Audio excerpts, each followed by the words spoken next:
Bəzən biz sözləri öyrətmək üçün yeyəcək və oyuncaqlardan mükafat kimi istifadə edirik.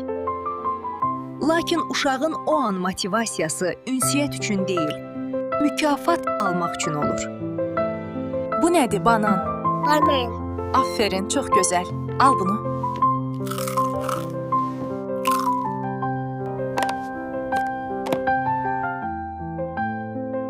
Banan. Yalnız yemək üçün deyir. Uşağın banan deməsi, amma heç kimə baxmaması bu. Sadəcə səs çıxarmadı, mənası yoxdur. Amma eyni söz baxış, gülümsəmə və reaksiyalarla müşayiət olunursa, artıq danışıq yaranır, əlaqə yaranır. Ona görə öyrətməliyik ki, sözlər mükafat üçün deyil, paylaşmaq və başqası ilə ünsiyyət qurmaq üçün olsun. Banan. Banan. Sən banan dedin, amma şəkilə niyə baxmırsan?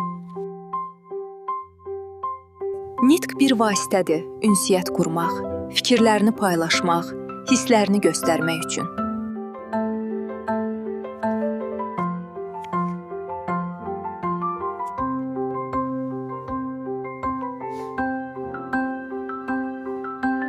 Biz laqapedlər, oyuncaqlar vasitəsilə onun dünyasına daxil olduqda sadəcə söz öyrətmirik.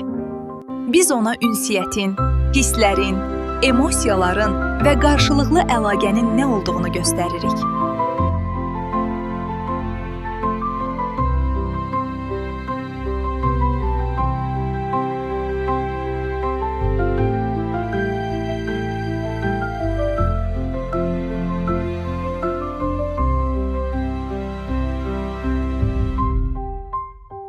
Əsl nitq uşağın dünyasını genişləndirir, onu başqalarına bağlayır. İşimiz yalnız söz deyil, onların dünyasına yol açmaqdır.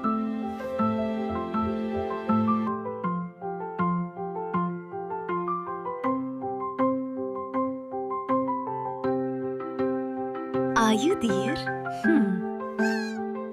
banana hardadır? Mən acam. Banan.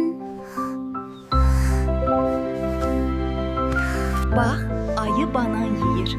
Nyam nyam nyam. Banan. Banan. Uşaqların nitqini doğru istiqamətdə dəstəkləmək, onları yemək üçün deməkdən çıxarıb, istəklərini bildirmək üçün danışmaq halına gətirir. Ayı. Bəli, ayı, o acdır. Banana. Əla dedi. Gəl, ayıya banan verək. Ayı. Bəli, ayı, o acdır. Banan. Əla dedin.